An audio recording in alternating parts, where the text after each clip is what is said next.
Eto na yung pinakahihintay ng marami. I'm sharing with you my 2023 most complimented perfumes. Pasensyahan nyo na guys yung boses ko. Medyo tagilid at medyo masakit yung lalamunan ko. Uso ngayon ang ubo, sore throat at sipon. So hopefully hindi matuloy sa ganon. But gawin ko na tong video bago pa ako completely mawalan ng boses. Okay? So unahin muna natin tong dalawang perfumes na wala akong full bottle. Na-test ko lang sila kasi nabigyan ako ng sample. So this is the Maison Francis Kurkdjian na Gentle Fluidity Silver. Meron ako nitong maliit na sample. Trinay ko lang siya. And habang gamit ko siya guys, nakakailang compliment sa akin yung mga kasama ko sa bahay, yung mga nakakaamoy sa akin sa labas. May pagka-masculine siya, but at the same time, ang fresh niya guys, may pagkaamoy parang mojito, some say may pagkaamoy Sprite siya, na may woody notes din. I thought, sabi ko nga nung nireview ko to, I will link it here, or kung hindi ko man malink guys, hanapin nyo na lang yung mga reviews ko nitong mga pabango, if meron, basta hanapin nyo na lang guys. So, pag nainitan ako, pinawisan ako, mas lalabas yung woody na notes and hindi ko siya magugustuhan, but still, nakokomplimentan pa rin ako kahit na parang tumapang yung woody na notes niya.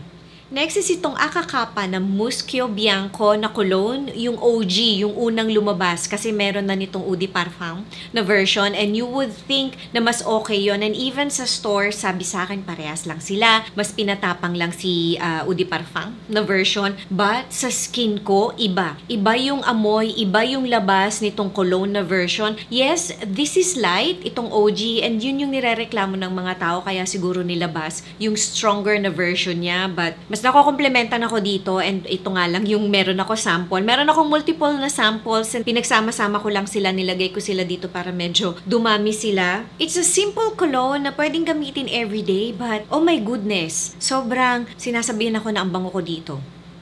RL na fresh. I think this is a discontinued perfume na, no? Wala na akong makita nito sa stores. And kung may makikita kayo nito, kunin nyo na guys. Kasi ang fresh nito, okay? Actually, yung RL Blue, gusto ko yon kasi ang fresh nun. Meron pang isa na yung parang medyo boxy siya na blue din. Kalimutan ko na yung pangalan. I will try to put it here. Ginamit ko yon nung medyo nasa early 20s ako. Nakokomplementan ako doon. And then nawala yun sa market. And then binalik nila ulit. Hindi ba ako nakakabili ulit? Ngayong parang nireformulate nila or binalik nila ulit sa market. So hindi ko alam kung ganun pa rin yung magiging reaction nun sa skin ko. Plus also I'm on my 40s na. So tingnan natin kung paano siya. But going back to this Ralph Lauren na fresh. Yung initial spray nito is fresh but fruity. Hindi ko na na-check yung notes. Hindi ko sure kung meron siyang apple or meron siyang pineapple. Ganon siya. Very parang uplifting na simple fruity na scent. And then pag nag-dry down na siya, pag medyo tumagal na siya, medyo kaamoy na siya ni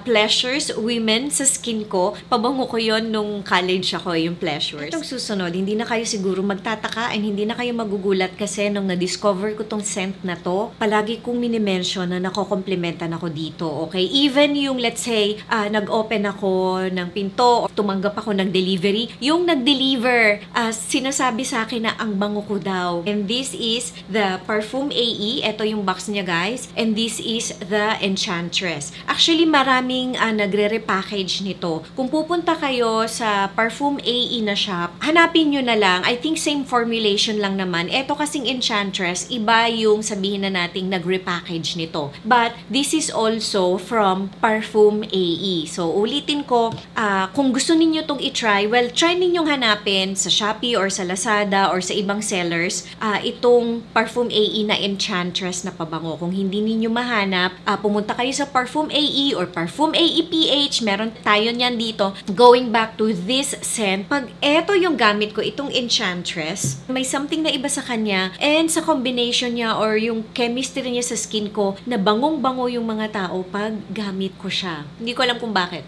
Another one from Parfum AE, and this one is available dito sa Philippines. This is from Parfum AE PH, and this is the Rosa Majestica, and this is parang Inspired by Dior Ambre Nuit. I think pang lalaki yon, but this one, gustong-gusto ko to and ako-komplementan ako dito. May pagka-masculine siya, pero at the same time, ang powdery. To me, pwede siyang gamitin ng babae because of yung parang pagka-powdery niya. But, itest nyo muna kung kaya ng skin ninyo. But sa akin, nako-komplementan ako dito sa Rosa Majestica. Hindi ko pa na-try sa skin ko actually yung Dior na Ambre Nuit. So, hindi ko pa masabi kung magkaamoy sila or kung komplementan ako doon, but happy na ako dito sa Rosa Majestica ni Parfum AEPH. Actually, tinitingnan ko tong list ko. Ang dami sa kanila mga inspired scents. Hindi ko sinasadya, guys, na piliin sila.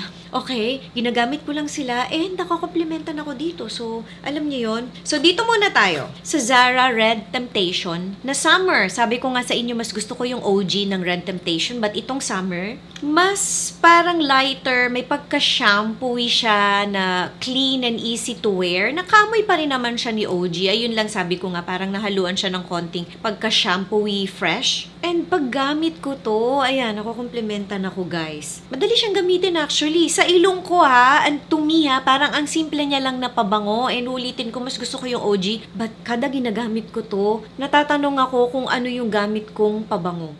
Nakakainis, diba? Kasama to sa 2023 na perfume favorites ko. And ngayon, pasok din siya sa 2023 most complimented perfumes. Well, itong Lattafa Camra. And sabi ko nga sa inyo, lagi kong binabanggit sa inyo, eto, shinare lang sa akin parang itry ko lang, parang ganon. And I love this. This is boozy, this is sweet, pero hindi siya pambatang-pambata. And hindi siya yung, sa akin hindi siya nakakaumay na sweet. And pasado to sa husband ko, guys. Ang sexy nito. Lalo ngayon, December, January, February, March, malamig. Bagay to, guys. Emir, Fire Your Desire. Another boozy, gourmand, amoy pagkain na pabango. Ang sexy niya. Hindi siya super tapang compared sa sabihin na natin pinaggayahan nito. But, this is okay. And madali siyang gamitin sa weather natin dito sa Philippines. Kagaya ngayon, inaamoy ko. Ang sexy-sexy niya, guys. Ang bango-bango niya, guys.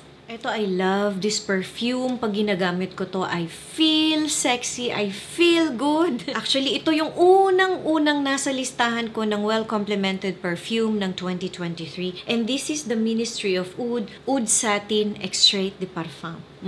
This is really sexy. Sabi nila, kaamoy siya ni Maison Francis Kurkdjian na Oud Satin yata. Inamoy ko yun. Para sa akin, kaamoy nun si Jo Malone na Velvet Rose and Oud. And this one, medyo kaamoy, pero may something different sa kanya. Hindi ko masabi kung smoother or whatever. Mabango din naman si Velvet Rose and Oud. Para sa akin, between MFK na Oud Satin nga ba yung pangalan nun? Or yung Jo Malone na Velvet Rose and Oud, mas pipiliin ko na lang si Jo Malone na Velvet Rose and Oud. Although, syempre, hindi ko pa natatry sa skin yung MFK, baka mas tumatagal. But, etong Oud Satin, oh my goodness. Ang yummy-yummy niya na ang sexy-sexy na oud, na sweet. I don't know, ang ganda ng combination niya, ng chemistry niya sa skin ko, guys. Kilian Love Don't Be Shy. And itong pinapakita ko sa inyo, glass bottle to This is the refill bottle. Meron akong maliit na atomizer nito na pwede ko doon i-refill yung laman nito. This one, this is a sweet, sexy, floral na perfume. Pero mas iisipin mo, super tamis niya. But nagulat ako pag gamit ko yun,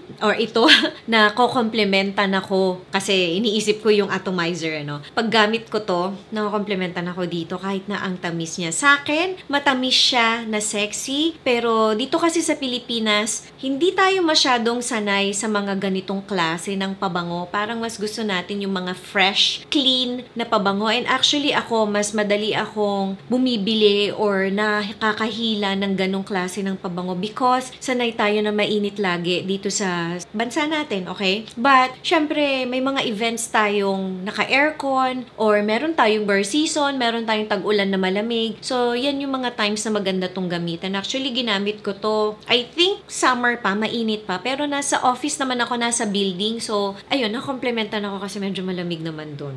And wala naman nagsabing masakit sa ulo yung tamis niya. May nakalusot na Erin. Actually, marami naman sa Erin. Karamihan sa Erin na mga pabango, nakokomplementan ako doon. But, etong Mediterranean Honeysuckle, eto talaga, pag ginagamit ko to, kasi para siyang almost baby cologne-ish na medyo pinamature ng konti, sabihin na natin. Eto talaga, as in nakakailang receive ako ng compliments pag gamit ko to. This is fresh, happy, uplifting, easy reach na klase ng pabango. Pwede mo siyang i-blind buy, ipangregalo sa girlfriend mo, sa daughter mo, sa wife mo, as in hindi siya masasayang guys kasi sobrang happy and bagay na bagay siya sa weather natin dito sa Philippines. 3 bottles na lang guys. And may nakapasok na isa pang pabango ng lalaki. Actually kasi iniisip ko pang lalaki yung Gentle Fluidity Silver. But unisex naman siya. Yun lang talaga parang masculine leaning kasi siya, no? This is from Chanel and this is the Bleu de Chanel and this is the Eau de Parfum na version. Oh my goodness. Sweet, powdery, woody. I think sa line nito or yung mga variants nitong Bleu de Chanel, sa akin pinakamabango si Parfum. Kaso, sobrang, kasi mas tinatamis yun eh. But at the same time, parang ang tapang din ng pagka-woody nun. Etong si Eau de Parfum, parang siya yung parang nasa gitna. Parang mas well-blended siya sa kanilang lahat. Kaya mas madali ko siyang nahihila and nagagamit. Although, bihira ko siyang hilain kasi pabango din to ng husband ko. And ayokong magkaamoy kaming dalawa sa pag ginagamit ko to pag hindi kami magkasama. I love this. Kahit na panglalaki siya, to me, ang elegant niya. Nako-compare siya kay Dior na Sauvage. Mabango din yon, but yon, panglalaki talaga yon for me. Etong Bleu de Chanel, Eau de Parfum. Or itry din ninyo yung Parfum na version. Kayong mga nanonood sa akin ng mga babae, may pagka parang girl boss yung dating nito. Bango nito guys. Maison Francis Kurkdjian na Aqua Vitae Forte na Eau de Parfum. Pag inaamoy ko to, ang naiisip ko is successful na woman. Ang elegant nito guys, pero at the same time, ang fresh, ang clean, may pagka-sexy din sa kanya, pero hindi yung sexy na rar na sexy. Alam mo yon, ang ganda niya guys, ang ganda niya. Meron akong cologne forte nito, hindi ko pa yun nalalaro sa skin ko, so hindi ko sure kung magugustuhan ko yon. But I remember nung inamoy ko silang lahat, itong line nitong Aqua Vitae, etong forte, gandang-ganda ako dito nung nasa store ako, kaya I ended up buying this one. Parang ang refined mo na klaseng babae pag gamit mo tong Aqua Vitae forte. And swerte na din na nakakomplementan ako pag gamit ko to.